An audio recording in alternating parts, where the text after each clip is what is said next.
Very good morning to all of you. I hope you enjoy my videos. हाँ, अभी इतने ज़्यादा viewers नहीं हैं और ठीक है, धीरे धीरे हो जाएंगे. Is not important. धीरे धीरे सब लोग आने लगेंगे. और ये मेरा सेकंड वीडियो है. ये सीडलिंग पे है. ये how to germinate the seeds in winter season and the summer season. ये मैंने वीडियो जो बना रही हूँ ये फरवरी में मैंने बनाया है, तो इसमें समर सीड्स ग्रो होंगे. आज 23 तारीख है, 23 फरवरी 2026. एंड मुझे लगता है कि ये बेस्ट टाइमिंग है सीडलिंग के लिए. Summer seeds. तो आज मैं ग्रो करने वाली हूँ salvia. And second is wait and the second is coreopsis. Salvia and coreopsis. या मैं आपको ये दो आज सिखाने वाली हूँ. वैसे समर सीड्स की जो लिस्ट है वो भी मैं आपको बता दूंगी, और विंटर के जो सीड्स लगाए जाते हैं वो सितंबर में, अक्टूबर में और नवंबर तक ही आप लगा सकते हैं. ठीक है, तो सितंबर, अक्टूबर, नवंबर. तो आप आराम से ग्रो कर सकते हैं. कैसे सीडलिंग करते हैं, उसके लिए कौन सा गमला चाहिए और किस प्रकार की सॉइल होनी चाहिए, मिट्टी किस प्रकार की होनी चाहिए, एंड उसके ऊपर किस प्रकार की लेयर आप डालेंगे, कितनी मोटी लेयर होनी चाहिए, कितनी पतली लेयर होनी चाहिए, क्योंकि हर बीज के लिए लेयर्स जो होती हैं वो अलग अलग होती हैं. तो मैं आपको यही बताने वाली हूँ कि सीड कैसे जर्मिनेट करते हैं, उसके लिए कौन सा पॉट चाहिए, मिट्टी का चाहिए कि प्लास्टिक का चाहिए, कि लोग थर्माकोल में भी लगा लेते हैं. सीडलिंग की बहुत सारी टेक्निक्स होती हैं. आप रोलिंग प्रोसेस भी आप कर सकते हैं, और सीडलिंग ट्रे में भी हो जाती है. सीडलिंग ट्रे आती है, उसमें भी लोग करते हैं, लेकिन मुझे ज़्यादा सूटेबल लगती है क्योंकि सीडलिंग ट्रे में अलग से मुझे बार बार वाटरिंग करना पड़ता है. बहुत इरिटेटिंग प्रोसेस लगता है मुझे सिंपल ऐसा लगता है कि जैसे कोई भी खाली गमले हैं, और मतलब खाली गमले हैं और साइड में जैसे पेड़ लगा है और साइड में थोड़ी सी अगर जगह बची है तो मैं थोड़ा सा उसमें भी थोड़ा सा उसको मिट्टी को थोड़ा सा भुरभुरा करके उसमें भी सीड जर्मिनेट कर दे तो वो जर्मिनेट हो जाते हैं. तो सबसे पहले मैं आपको एक सूटेबल और रीज़नेबल आपको मैं सिखाऊंगी कि बेसिक चीज़ें आप बहुत ही सिंपल वे में. देखिए, गार्डनिंग करना स्टार्टिंग में आपको डिफ़िकल्ट लगेगा, ठीक है, और आप हार मत मानिए. मेन चीज़ तो यही है. जब मैंने भी स्टार्ट किया था तो मुझे भी बहुत सारी नाकामियाँ मिलती हैं, और उसके बाद में धीरे धीरे मैंने हार नहीं मानी और मैंने सीखना उसको चालू रखा. उसे मैंने कंटिन्यू प्रोसेस में धीरे धीरे आप हर दिन आप कुछ ना कुछ न्यू सीखते रहे. जब आप गार्डनिंग में आप जब जुड़ेंगे तो मेरा पूरा वादा है कि आप हर दिन कुछ नया ही सीखेंगे. इस प्रकृति के साथ जुड़िए तो हर दिन आपको कुछ नया नया सीखने को मिलेगा. और जब तक लाइफ में कुछ आगे बढ़ने के लिए कुछ नया नया ना हो, न्यू फॉर्म्स ना खुले पड़ते भविष्य की, तो आपको इन्जॉयमेंट नहीं महसूस होगा. एक जैसी लाइफ कौन जीना चाहेगा. हाँ, ठीक है, मैं आपको सिखाती हूँ कि कैसे पेड़. इन सब के साथ साथ में मैं आपको ये भी सिखाऊंगी कि इसको ये गार्डनिंग करने की क्या बेनिफिट्स हैं. इसमें कोई भी लॉस नहीं है, यकीन मानिए. मैं आपको फुल प्रूफ गारंटी दे सकती हूँ कि आप इसी काम से भगवान से कैसे जुड़ सकते हैं. अगर आपको लगता है कि ये जो लाइन है, ये गार्डनिंग की, ये बहुत ही मतलब बेकार है और इसमें कुछ नहीं मिलता है और यूज़लेस है, तो लोग सोचते हैं अक्सर ऐसा. बहुत लोग कहते हैं इसमें रखा ही क्या है, इसमें रखा ही क्या है, इसमें है ही क्या, आप इसको करके क्या पाओगे, क्या मिल जाएगा आपको. सांस मिल रही है,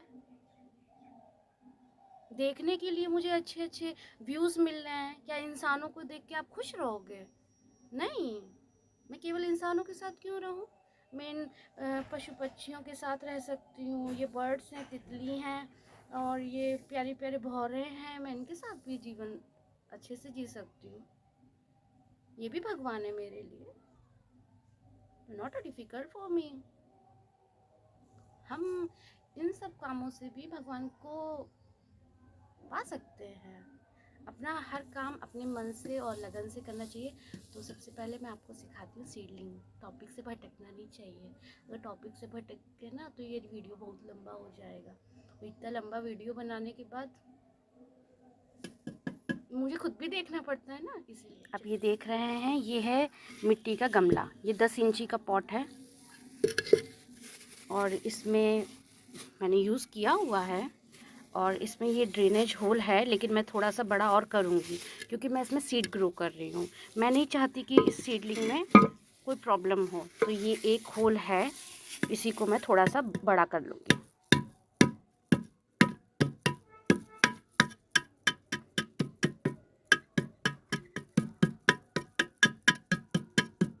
यकीन मानिए, आप सीडलिंग करें तो उसके लिए होल होना बहुत इम्पॉर्टेंट है। अगर होल अच्छा नहीं होगा तो आपकी सीडलिंग बिल्कुल भी, उसी में पानी अगर बैठ जाएगा तो वो चीज़ ख़राब हो जाएगी। तो इस होल को कवर करना है इस दिए के साथ में। तो मैं इस होल को इससे कवर कर दूँगी और उसके बाद अब मैं इसमें क्या भरूँगी वो मैं आपको स्टेप बाय स्टेप मैं बताती हूँ। अगर आपने एक मिट्टी का गमला लेना है, उसके बाद में आपको ड्रेनेज होल करके एक ये दिया रखना है, या कोई भी आप रख सकते हैं, ठीक है।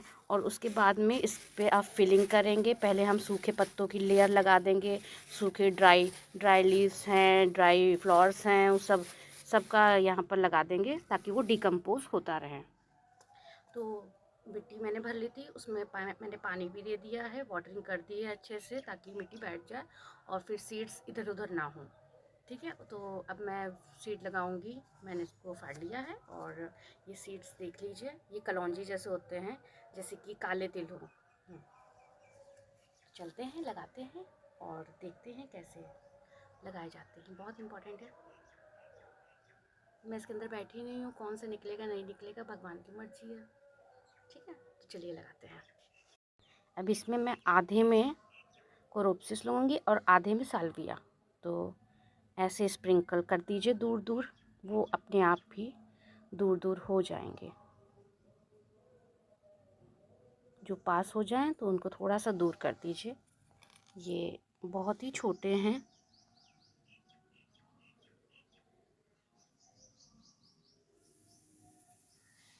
जो जितने भी सीड्स मैंने निकाले हैं वो मैंने यहाँ पर स्प्रिंकल कर दिए हैं। जर्मिनेशन टाइम ये सबसे ज़्यादा बेस्ट है और स्प्रे बॉटल से ही आप पानी देंगे और ज़्यादा मोटा, मतलब आई मीन टू से कि ज़्यादा मोटी धार से आप पानी नहीं देंगे, कहने का मतलब ये है। बहुत क्यूट है। फ्लावर्स बहुत अच्छे होते हैं। जब आप फ्लावर्स के साथ में रहेंगे तो आपको सच में अच्छा लगने लगेगा। हैप्पीनेस, एक इंटरनल हैप्पीनेस। मैं फ्लावरिंग के लिए ये यूज़ करती हूँ कि ये इंटरनल हैप्पीनेस के लिए सबसे ज़्यादा इम्पॉर्टेंट है। और अब मैं इसमें लगाऊंगी कोरोप्सिस के भी। ये देखिए कोरोप्सिस। और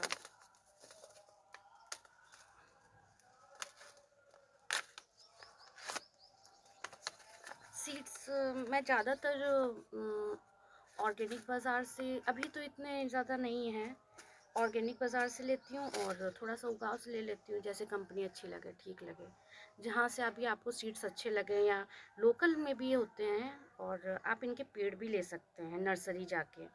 नर्सरी के पेड़ों में ये प्रॉब्लम होती है कि वो जो होते हैं वो पूर्णतः मैच्योर्ड होते हैं, और जो सीड से जो लगाते हैं, जर्मिनेट करते हैं हम लोग सीड से, तो उसमें जो है वो इम्प्रूवमेंट ज़्यादा होती है। उस वो हर जगह इस्टेब्लिश हो जाता है। जैसे मान लीजिए, अगर हम घर में ही रहते हैं तो हम ज़्यादा कंफर्टेबल रहते हैं। अब वैसे ही जैसे ये बीज उगेंगे, अगर घर में उगाएंगे इनको हम, तो कंफर्टेबल ज़्यादा महसूस करेंगे। और बाहर से अगर हम पेड़ लेकर आएंगे और लगाएंगे तो वो कंफर्टेबल, फिर वो सबके साथ में इन्वायरमेंट उसको पसंद आया नहीं आया, उसको अच्छा लगा नहीं लगा, ऐसा समझ ले जैसे हम सब हैं। अब इसको मैं इन बीजों को मैं इससे ढक दूंगी। मोटी लेयर नहीं डालनी है, ठीक है। केवल 1/2 सेंटीमीटर या 1 सेंटीमीटर भी ठीक रहेगी, लेकिन 1/2 सेंटीमीटर ज़्यादा बेटर रहेगी, क्योंकि अगर ज़्यादा सीड नीचे दब गए तो फिर वो निकलने में उनको प्रॉब्लम होगी, और प्रॉब्लम होगी तो फिर वो कैसे निकलेंगे, वो बेहोश हो जाएंगे, उसी में सो जाएंगे, निकलेंगे नहीं, तो फिर पेड़ कहाँ से लगाएंगे हम लोग, है ना। थोड़ा सा हम लोगों को थोड़ा सा इसमें सीखना पड़ेगा और थोड़ा ध्यान देना पड़ेगा। सीडलिंग बहुत इंपॉर्टेंट होती है, जैसे कि छोटे छोटे बच्चों को पालना, ठीक है। छोटे बच्चों को पालना आसान नहीं होता है, उनकी देख रेख करनी पड़ती है, उनकी स्पेशल केयर करनी पड़ती है, उनको समय पे पानी चाहिए, उनको समय पे खाना चाहिए, उनको कब सोना है, कितनी धूप चाहिए, मेन चीज़ ये भी है, ठीक है। Lighting is very important for the seedling. तो जुड़े रहिए। ये रही स्प्रे बॉटल, इससे हम स्प्रे करेंगे, इसी से हम पानी देंगे सीड्स में।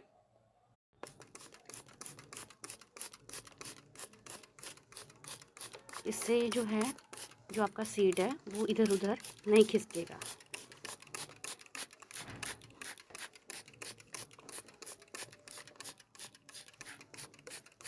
देखिए, गार्डनिंग मैंने क्यों सिखा रही हूँ कि आपको सिंपल ईजीएस्ट वे में आपको समझ में आ जाए, और हर एक नॉर्मल व्यक्ति जो इतना सब कुछ इकट्ठा नहीं जान सकता, तो वो स्टेप बाय स्टेप बहुत ही सिंपल वे में मैं समझा रही हूँ इस चीज़ को। तो अब इसको मैं 1 से 2 घंटे की ही सनलाइट दूँगी, पेड़ों के बीच में ही रखूँगी, ताकि ये भी खुश रहे और सोचे कि ये सब लोग मुझसे बड़े हैं, और ये सब लोग मुझसे जो बड़े हैं और मुझे इनकी तरह बड़ा बनना है, इसलिए मैं इनके साथ में ही रखूँगी इनको सबको। और ये आराम से कम इसमें लिखा तो था कि 7-8 दिन में या 10-12 दिन में निकल आएंगे, तभी जर्मिनेशन मेरे ख्याल से 7 दिन के अंदर ही अंदर होना शुरू हो जाती है, 7 दिन के अंदर ही हो जाती है, ज़्यादातर 2 से 3 दिन में। कभी कभी सीड पे भी डिपेंड करता है और मौसम पे डिपेंड करता है कि आपको कैसे, मतलब उसका जर्मिनेशन कैसे टाइमिंग वे में हो रहा है। तो इसी के साथ जब इस गमले को इन्हीं सब के साथ, पेड़ों के साथ में रखूँगी, जहाँ पर 2 से 3 घंटे की धूप आती है, सनलाइट आती है। फिर उसके बाद में जब पेड़ों की हाइट इतनी हो जाएगी, हाफ हो जाएगी, तब इनको अलग अलग पॉट में हम शिफ्ट कर देंगे। जैसे आप चाहते हैं कि अगर आप बड़ा पेड़ लगाना चाहते हैं कि हेल्थ अच्छी, ग्रोथ अच्छी हो, तो आपको एक गमले में एक ही लगाना है। जैसे 10 इंची की पॉट में आप एक ही लगा सकते हैं, और अच्छी आपको हेल्दीनेस चाहिए तो एक आप 12 इंची की पॉट में 1 या 2 लगा सकते हैं, ताकि हेल्थ और ग्रोथ अच्छी हो, उससे सीड्स अच्छे होंगे। जितना मेच्योर पेड़ होगा उतने ही बेहतरीन सीड्स होंगे, इस बात का हमें ध्यान रखना है। धन्यवाद। आप देख रहे हैं, मैं इन्हीं पेड़ों के साथ में मैंने यहाँ पर ये रख दिया है प्लांट मैंने, ठीक है। और ये स्टिक्स मैंने लगा दी है ताकि बिल्ली उल्ली या कोई भी गिलहरी चिड़िया इसमें घुसे ना पाए। और ये मैंने लिख दिया है कि मैंने कब लगाया है, ठीक है। और पानी ये देखिए मेरे गेंदे के हैं, और जब भी आप वाटरिंग करें तो हमेशा ही स्प्रे बॉटल के साथ ही करें। स्प्रे से ही आपको पानी देना है डेली, ठीक है। जब आपके पेड़ बड़े हो जाए तो आप इनको अलग अलग शिफ्ट कर सकते हैं। जैसे ये हो गए हैं, तो ये अभी भी थोड़े से और बड़े हो जाएं, ठीक है, 7 दिन और बड़े हो जाएं, तब मैं इनको अलग अलग शिफ्ट कर दूंगी। ये देसी गेंदा हैं, ये पूरे साल चलते हैं। ओके, तो हमने सीड लगाना आज सीख लिया। आई होप आपको मेरी बातें समझ में आई होंगी, और आप ऐसे अगर प्रयास करेंगे, आप इसे टफ मत समझिए। एक बार अगर आपको नहीं रिज़ल्ट अच्छा मिलता है तो आप सेकेंड बार ट्राई कीजिए। गार्डनिंग में ट्राई करना बहुत इंपॉर्टेंट है। अगर आप ट्राई नहीं करेंगे तो आप बेटर कैसे बनेंगे, और अगर आप बेटर बनना चाहते हैं तो उसके बाद में क्या आता है, उसके बाद में आता है बेस्ट। आप तभी गार्डनिंग में बेस्ट बन पाएंगे। तो सबसे पहले आपको ट्राई करना है, और फिर आपको बेटर बनना है, और उसके बाद में आपको बेस्ट बनना है, ठीक है। आई होप मेरा आपको ये वीडियो पसंद आया होगा, तो मुझसे जुड़े रहिए। और गार्डनिंग बहुत, मैं आपको सिंपल वे में समझाना चाहती हूँ, नॉट टेक्निकल वर्ड्स मैं आपको इंक्लूड नहीं करना चाहती हूँ। और इसके साथ साथ आप अपने घर में, आप अपने टेरेस को, ये मेरी पूरी छत है, और इस छत पे चाहे छोटी हो चाहे बड़ी हो, उससे कोई मैटर नहीं करता है, लेकिन बस इतना इम्पोर्टेंट है कि लाइटिंग होनी चाहिए, धूप आनी चाहिए, ठीक है, और हवा होनी चाहिए। पेड़ों के लिए सबसे ज़्यादा इम्पोर्टेंट होता है धूप और हवा और पानी। इन तीनों चीज़ों की व्यवस्था आपको बनाए रखनी है। इनकी अगर कमी हुई तो पेड़ डिस्टर्बेंस क्रिएट करता है, वो परेशान हो जाएगा। जैसे हम लोग नहीं रह सकते बिना हवा के, बिना पानी के, बिना धूप के, बिना घर के नहीं रह सकते ना, और बिना खाना के भी नहीं रह सकते। इसीलिए हमें अपने घर को हरा भरा बनाना है और अपनी छत को बहुत सुंदर सुंदर हरियाली से भरना है, ताकि ऊपर से जब भगवान जी देखें ना तो उन्हें भी अच्छा लगे कि हाँ, मैंने इंसानों को जन्म दिया। तो लोगों ने बहुत अच्छे अच्छे पेड़ लगाए हैं अपने अपने घरों के ऊपर। आई होप आप लोग इंजॉय कीजिए और मुझसे जुड़े रहिए और सीखते रहिए। मैं बहुत सिंपल वे में आपको सिखा रही हूँ।